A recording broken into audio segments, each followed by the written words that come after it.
Our diversity is what makes it special. We are 3 states, 2 countries, and 1 region. And as I've been saying, there is no other city or region like El Paso Juarez. Now let me cover one other item that you will ask about. President Trump called me yesterday. He was very gracious in the call. You all know of my history with the president as I've defended El Paso. He was very gracious, offered to help in any way he could, and it was a brief call and nothing overly specific. I made no requests at that time. I said we're waiting to see what settles. He's coming out here on Wednesday, and I want to clarify for the political spin that this is the office of the mayor of El Paso in an official capacity welcoming the office of the President of the United States, which I consider is my formal duty. I will ask President Trump to support our efforts with any and all federal resources that are available. Our recovery is no small task. Together we will rise out of this tragedy, and I'm here to ensure that we receive every state and federal resource that is available to us that we need. I will continue to challenge any harmful and inaccurate statements made about El Paso. We will not allow anyone to portray El Paso in a manner that is not consistent with our history and values. Throughout our community, Bienvenidos is displayed for all our guests and visitors. It is a message that has defined our community for over 350 years. I will not allow this evil, senseless act of violence to change what our community represents. I'd like to call on Chief Allen. Good afternoon, everyone. My name's Greg Allen, El Paso Police Chief. Last name spelling A-L-L-E-N. I just had an update from our investigators at the scene. We have list of the deceased, and we'll be providing you with that later.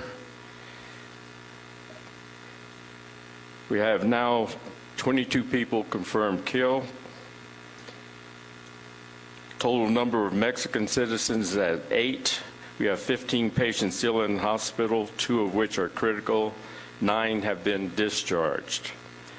The number of total injured was raised by a number of 27 because 1 self-admitted to the hospital and left on his own. 2 of the 27 injured, 1 was an infant with broken bones, and another sustained injuries trying to escape the scene. The breakdown of fatalities as far as the deceased, we have 1 German, 13 U.S. citizens, 1 undetermined, and 7 Mexican nationals. With that, I'll ask you all to provide any questions that you have. Oh, I'm sorry. Mario. Thank you, Greg. My name is Mario D'Agostino. It's D'*Agostino. I'm the fire chief here in El Paso, Texas. I wanted to give a brief of how we've been handling the family reunification, the notifications. So we set up early Saturday a family reunification center.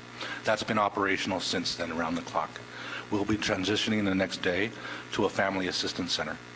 That center will be open for the next 10 to 12 days before we do our final transition. That final transition will take us into a long-term recovery. It'll be the El Paso Strong Resiliency Center, and it'll be open as long as we need it to be open for our community. We encourage any of the public, any of those involved, anyone who needs any help, to call to get that help they need first. Don't let mental health issues build up on you. Don't let the thoughts, everything that's concerning you, don't let it get to you. Reach out. We have a number, 779-1800. That'll get you the help you need locally, and there's no charge to that service. Thank you.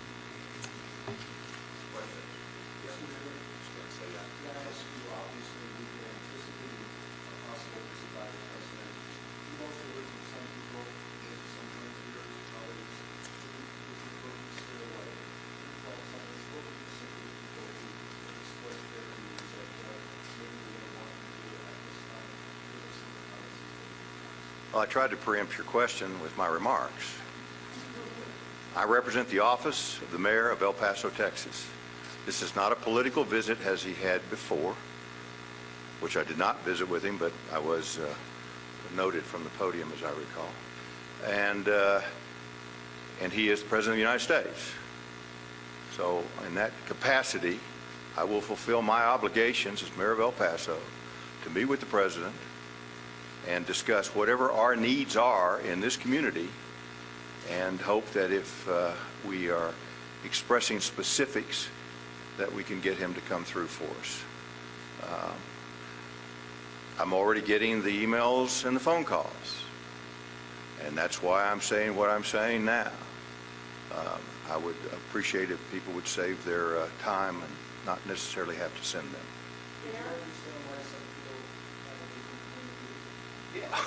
Yes, I understand. But we're not dealing with that right now. We're dealing with the tragedy of 22 people who have perished by an evil, hateful act of a white supremacist that has no bearing or belong in El Paso. It was not done by an El Pasoan. No El Pasoan would ever do this. And I don't know how we deal with evil. I don't have a textbook for dealing with evil other than the Bible. I'm sorry. We're going to go through this. But the President is coming out, and I will meet with the President.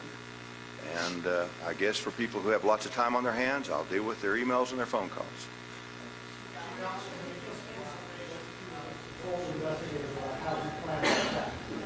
I can't go into those details right now. That would be too revealing of the investigation that's still ongoing. Right now, we haven't even fully cleared the crime scene there. We're still gathering evidence at that particular location. I'm sorry? Of the weapon, aren't saying that it's finished, and then it's in your hands and you can release it or not, but release where it was bought, those types of details. It was bought in near his hometown in Allen, Texas. I don't have the exact details of that right now. The weapon was purchased legally. It's a 7.62 caliber weapon. That could be two varieties of weapons, 7.62 by 51, which is a NATO round. 7.62 by 39 would be Russian Kalashnikov caliber. The what? Well, you'll have to contact our PI. Well, our PIOs will provide that information, but they'll have to clear it with the investigative unit right now to see if that's permissible.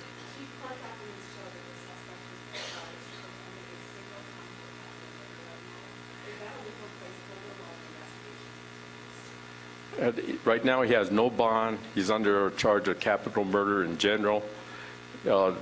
That determination is cleared by the district attorney's office. They work with the investigators to come up with the appropriate charge. If that's the case, then it was approved by the district attorney. Chief D'Agostino, can you talk about how your officers and firefighters are holding up after so many days of having to deal with this? From the police department perspective, we're doing okay. We have employee assistance programs available. EHN is also assisting with that, and I'll let the fire department comment on that side. Yes, thank you. The fire department, we did set up debriefing teams instantly, immediately following the scene. We do have EAP assisting them as well. We do have our international firefighters. They're coming on scene next week. They'll be doing debriefing, going station to station, talking to them, seeing if there's any effects. We've had all the positive communications with them, and we are monitoring them. Can you tell us anything about the shooter's movements before he got here, how long it took to get here, when he arrived in El Paso, and whether he had contact with anyone in the city? I can give you a general. He took about 10 to 11 hours traveling from Allen, Texas to El Paso. As soon as he got here, he was lost in the neighborhood.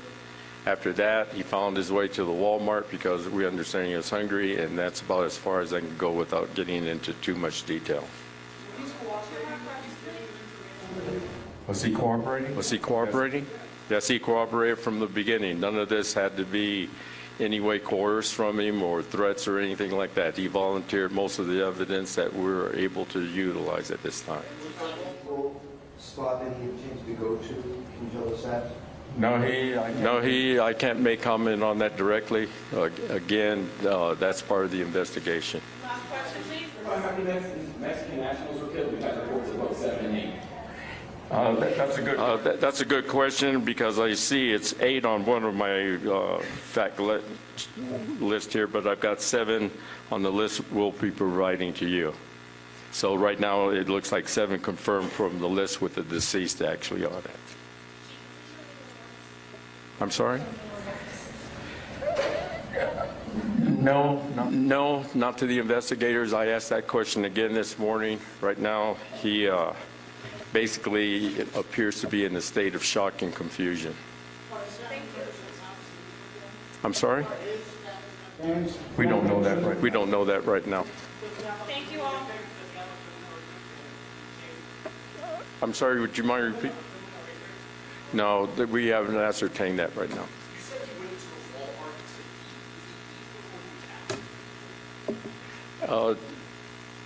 That's what we suspect he did right now. Thank you all. Thank you.